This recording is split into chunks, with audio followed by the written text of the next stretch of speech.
What's up, guys? This is Crazy Kev here, and I'm going to be giving you guys my UFC 316 breakdown. I was at the event live. I'm going to tell you guys everything I did at the event, what I did live, what I kind of did leading up to the event, what fighters I met, what fighters I took pictures with. It was just an all-around great experience. I had amazing seats sitting front row in the upper risers. Just an all-around fantastic experience that I'm looking forward to share with you guys. So make sure you guys slap that like button. Make sure you guys subscribe.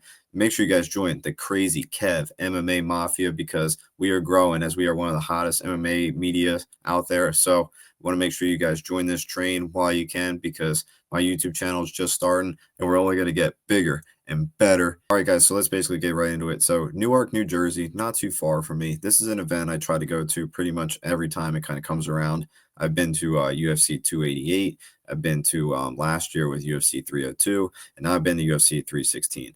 Out of all three of those events, I do think that I've had the most fun at this one at UFC 316. However, I am a little biased because I did have the best seats.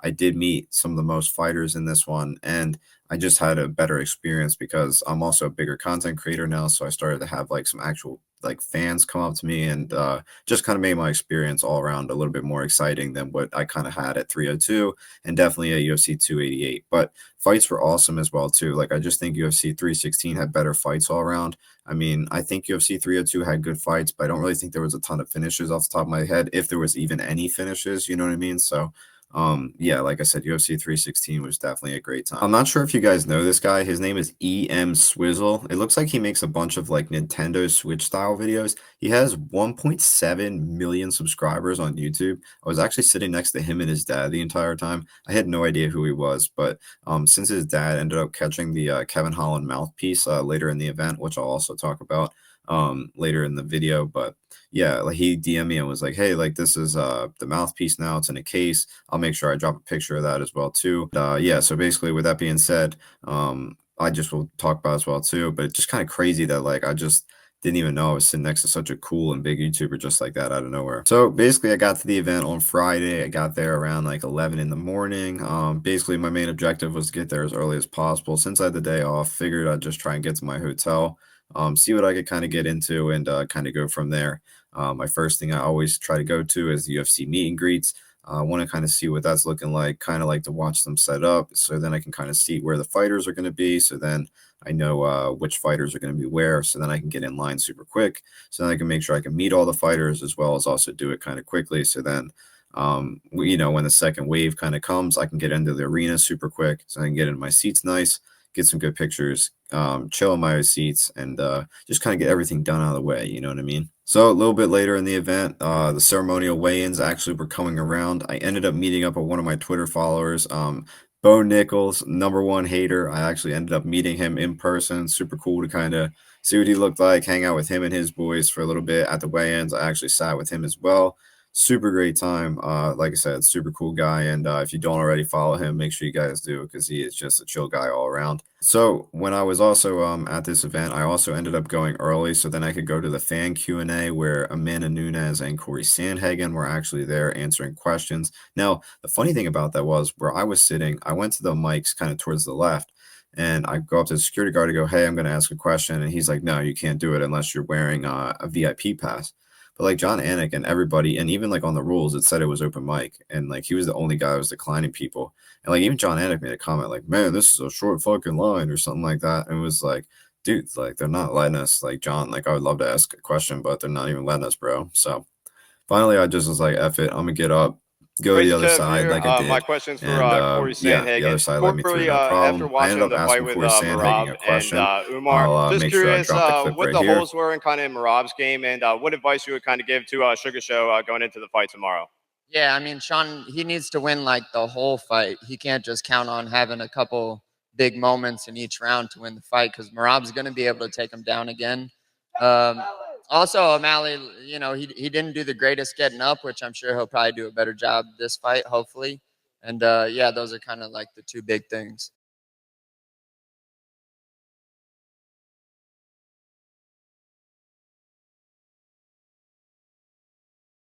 With that being said, I thought the question turned out pretty good. It was pretty funny because once I said my name, I guess somebody knew who I was and they started booing me. And that was just so funny to me because I was trying not to laugh. And I also like wanted to play into it, but it was just like I wasn't there for me. You know what I mean? I was trying to like ask Corey Sandhagen the question, and like I don't really do a lot of face to face stuff when it comes to the fighters. I do a lot of stuff on Zoom or StreamYard, so it's just like when I'm asking someone a question face to face, it's really nerve wracking. You know what I'm saying? So like it's not even like I'm the biggest talker in person, anyways. So like.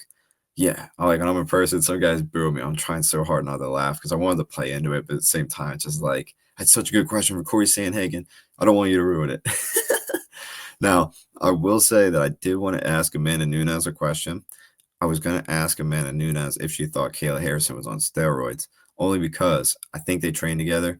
And with that being said, if she did say yes, it just would have been interesting to just hear a little take. If she said no or she doesn't know, I don't know. I just think it was like something interesting to ask her. I don't really think Amanda Nunes has actually mentioned if Kayla Harrison's on anything. If she has, make sure you guys let me know because I'll feel a little bit better that I didn't ask that question. But I guess my only other thing I was potentially willing to ask was going to be to Corey Sandhagen. I was going to ask him who he would rather fight, Marab or Sugar Show. But I feel like that's kind of common sense that he would rather want to fight Sugar Show because Marab's kind of Marab. So after the ceremonial weigh-ins, the next day hits, and it is now fight day. So 10:30 in the morning, I head down to the UFC meetups where you get to try to see where the fighters are at and whatnot. So see Alex Pereira's in the corner, but I'm the only guy there. It's 10:30 in the morning, pretty early. The workers are kind of like looking at me like, bro, what are you doing here so early? So I kind of felt a little weird. So I was like, all right, I'm gonna go to my hotel and eat some breakfast, and then I'm gonna come back down around 12. So that's what I do. And already at 12 o'clock, the meet and greet's at, I believe, 2 o'clock for Alex Pereira, right? And we already have 30 people waiting in line. So I'm like, F it, man. I guess I'm here for the rest of the day. And yeah, that's what I did. I waited till 2 o'clock for Alex Pereira. Now, doesn't sound too bad, right? Oh, yeah, you're just waiting 2 hours standing in a line. Whoop-de-doo. Now, it starts downpouring, man. Downpouring like hard, like to the point where like people should have started leaving the line because Alex Pereira is cool, but like standing in this downpouring rain is like insanity. Luckily, I was lucky to kind of be like 60% in an awning, so like I was kind of getting rained on, but like not that bad. And I was in freaking slides, man, like because I expected it to be raining, but like you know what I mean, like my feet are all wet, like I'm wet. Pause, but like yeah, you get what I'm saying, bro. It wasn't the greatest of experiences, especially because I already took a picture with Alex Pereira. But in my mind, I really wanted that face-off picture with Alex Pereira because Alex Pereira is literally like at least a foot taller than me. So if I would have faced off with him, that would have been like so freaking funny. But he turned it down. Isn't that crazy? Like Alex Pereira turned me down for face off. Like I know he's not afraid of me, obviously, but like I guess he's just one of those fighters that doesn't do face off pictures because I know like Paddy Pimblett's another guy.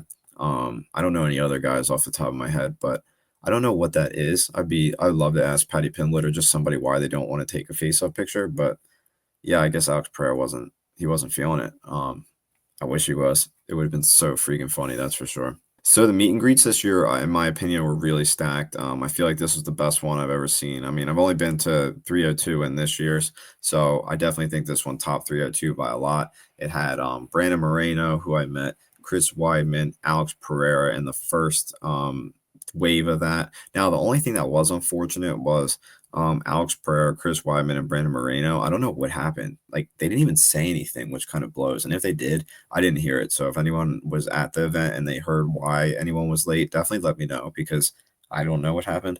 But yeah, basically Alex Pereira and all three of those guys that I mentioned, they all showed up like 30 to 40 minutes late and they left on time. Isn't that crazy? Isn't that crazy? So the people that were waiting all that time in line with me, there's a good chance they didn't even get a picture. They stood in the rain. They were 40 to 30 minutes late at minimum and left on time. It's obviously a free event, so whatever. But still, isn't that crazy to me? Like that would piss me. That would have ruined my day if I would have waited 2 hours, then been late. Like, oh yeah, I would definitely get the picture. But then all of a sudden now they're late. Now I can't get a picture.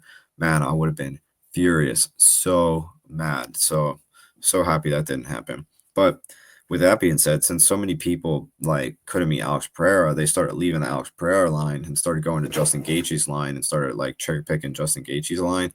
So with that being said, I could only get a picture with Justin Gaethje in the next wave. But The other two guys were Dominic Reyes, which obviously would have been sweet, but his line wasn't super long. So like if I wanted to, I probably could have. But Justin Gaethje was obviously my number one, who I really wanted to meet. And then obviously we had Sean Brady, but Sean Brady I just did a seminar with in Philadelphia. I also met him in CFFC. He kind of comes around to Philadelphia events a lot, so I feel like he's kind of easy to meet compared to like Dominic Reyes and Gaethje. So I was happy with who I met, that's for sure. Also, when I was at these fighter meet and greets, it was super cool because I had three different people come up to me and take pictures with me. Super sweet. The people that did send the pictures with me, I really appreciate that.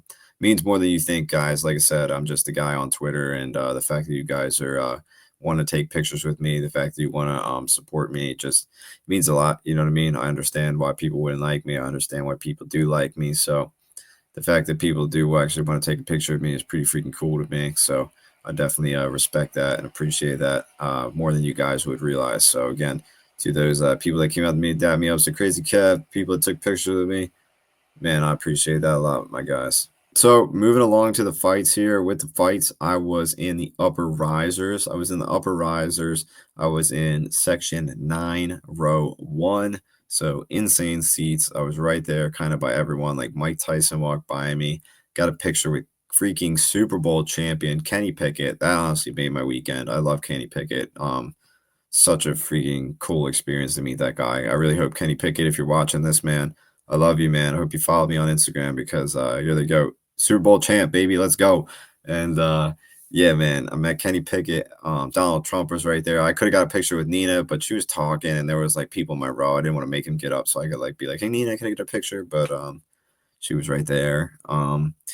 Fights are awesome, man. Sitting upper row, or whatever you want to call it, upper risers, yeah, upper risers, freaking front row, section 9. It was sweet, like surreal moment. I recorded literally like as much as I could of the fights. I've been making lots of clips, so if you guys don't already, follow me on Instagram at RealKevinK. Make sure you guys check it out. That's not even really to like plug my Instagram. If you guys just enjoy watching fights, I definitely got some super sweet videos. And any fighters or coaches of fighters, if you guys want any of the videos, please just DM me. I'd be happy to send them to you guys. And if you want to post them, feel free to tag me or not. I'm just, like I said, just happy that you guys can see it. So moving on to the actual fights, like I said, sitting front row was fantastic. I had a great view, great time. So when it comes to the actual fights, man, first thing I want to get into, man, is why are the fans booing Andreas versus Chaos Williams? Are you kidding me, guys? Seriously. Okay. Oh, he was clenching. He was clenching. Okay. Guys, come on. Are you kidding me? Were you not expecting that? Were you not expecting Andreas to outdog him? I had him on Tapology to win by a second round finish. I mean, I was pretty shocked that he didn't even get the finish. I mean, he out hustled Chaos. He out violenced Chaos. And he did exactly what I expected him to do. He did exactly what he was pretty much doing on Dana White Contender Series, but to a better fighter. I mean, I don't get it. I mean, what was not cool about that performance? It wasn't like he was hugging him the entire time. He was literally breaking him. And on top of breaking him, he was just destroying him. You know what I mean? It was violent. It was awesome. You know what I mean? I'm a big Chaos Williams fan. Chaos is the man. But the fact that that fight went like that and the fact that people were booing really bothered me. That was such a cool fight, in my opinion. So moving on to the main event here, we got Marab versus Sugar Show. So let's get started with this here. Sugar Show walking out to a new walkout song to kind of accompany Trump was a little interesting to me. Like, I feel like someone in the comments kind of summed this up perfectly. I feel like Sugar Show was just putting way too much pressure on himself. I feel like he felt that Donald Trump is in the building.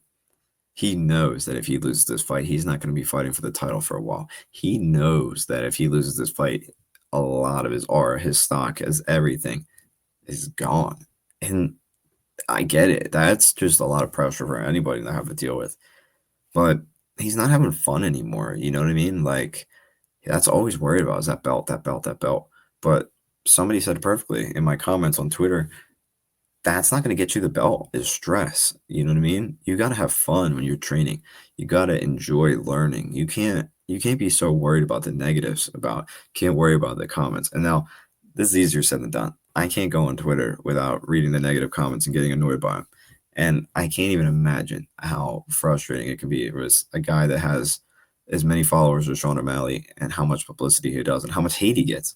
It's just, yeah, I like I said, man, I would be also in my own head every day if I got the kind of hate that he did on a daily basis. But with that being said, Merab is just the best 135er we've ever seen.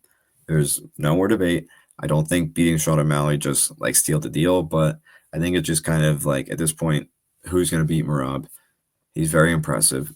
He's beat like 4 out of 5 former champions in his last 5 wins. I know Aldo wasn't a 135-pound champion, it was 145, but like his competition is insane. Like he's beating everyone. He's destroying them too, nonetheless. He destroyed Peter Yan.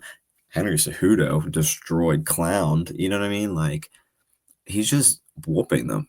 Sean O'Malley, he tapped. Umar, he was literally clowning on him. I mean, again, it's crazy. He's one of the best. He's one of the best, hands down. Yeah. Now, here's the thing I want to talk about as well, too. So, this is really important to me that we need to address. Waldo Cortez Acosta, right? Everyone is saying that's a robbery. Now, I love Waldo Cortez. I'm going to say it. I'm not being biased when I say this. I'm being 100% honest. When I go to live events, I say this in interviews plenty of times. If you watch my interviews, I ask fighters all the time this. When I watch a fight live, I don't go there to score a fight live. Obviously, I'm just doing it as a fan. I don't go there to really gamble on the fights. I've done it. I've gambled on fights live, but when I've been there, but you know what I mean? It's not my forte. It's not what I want to really do. When I'm watching a fight, I have a harder time scoring it than when I'm watching it on TV. I don't know if it's the commentators. I don't know if it's the TV. I don't know what it is. But the atmosphere of me watching it live, I can do it. But when I was watching Waldo Cortez's fight, when I'm recording it on my phone, it felt like, as I'm watching it, that Waldo Cortez was more active. That's what it felt like. I have not read the stats. I'm not even going to pay attention to them yet. I want to just make this video and read the comments to see what they say because Waldo Cortez just felt more active. I'm not even saying that he landed harder shots, not even saying that he looked better. He just looked more active. Again, you could say I'm crazy, but this is just me being a fan watching it in the crowd. Now, with Spivak was fighting like he felt like he was winning. As I'm watching the fight live, it felt like Spivak was landing hard shots. It felt like that Spivak was controlling it. However, it did feel like, though, that Waldo was just out hustling him. He was just doing a little bit more. Again, I looked at the stats. There's a good chance that Spivak outstruck him. There's a good chance that Spivak did this and this, that. But as me watching it live, this is what I came up with. So, in my opinion, the people that are telling me that Waldo robbed him, you watched it on TV. What's the worst that can happen? On Dana White Contender Series, or even the road to the UFC, nonetheless, we put the judges in the back. They wear headphones. They don't listen to the commentary. It is just the fights. They hear maybe the hits. Maybe the UFC just amps up the hits. And that's all they hear. And they just watch the fights in the back. That's it. Maybe the UFC can mute the crowd. Maybe the UFC can leave the crowd on. Doesn't matter. But they just watch it on TV and go from there. Because I feel like this would benefit the fans a lot more. This could be better for fights. And this could also help for maybe, less biased judging. Again, I could be making this up. But when I watch Fight Live, I definitely have a harder time scoring it. And I mean, what's the worst case that can happen? Judging can only get worse. If it gets worse, you bring them the frick back out there live. All in all, guys, this was a really, really awesome card. Surreal experience being able to sit so close to the fighters, being able to meet some cool fighters as well, too. Not only did I meet some cool fighters with the meet and greet, I also ended up meeting Waldo Cortez actually before his fight after the ceremonial weigh-ins, as well as the Red Fox, Ajimo. They were just on the street walking back to their cars, and I was also trying to find my hotel. And as I was walking past them, I was like, hey, let me get a picture. And that was pretty cool that I was able to meet those guys for their fights. Ajmo had a pretty good fight. He had a pretty sick entrance as well, too. But, yeah, it was just an all-around great experience. I'm hoping to go to another UFC event soon here. I know my next MMA event coming up is going to be PFL in August. I'm actually going to be sitting front row on the floor, so even closer than where I was for the UFC. Tickets are insanely cheap, under $300. The fact I'm sitting front row on the floor for under $300 is crazy. My UFC tickets were over $700. That's insane, right? And I wasn't even on the floor. So, man, like, I don't even know who's going to be on the card for PFL. I don't even care. I don't even care. It's going to be so cool to be on the floor. It's going to be so cool to watch the fights with PFL. I did apply for Media Pass over there. The Media Pass or not, who cares? The fact I'm going to be watching the fights, so cool. And yeah, I'm so excited. Guys, if you watch this video from the end, like I said, I'm hoping to do more of these. I just got to man up and just get on the camera a little bit more and just start talking, because I feel like YouTube is, you know, a good platform for me. I just got to do it. You know what I mean? I'm always sitting there like, man, I got a good idea. I got a good idea. And then I just don't do anything with it. So figured I'd just talk a little bit about this UFC 316. Hope you guys like it, and see you guys in the next one. This is Crazy Kev, and I don't miss.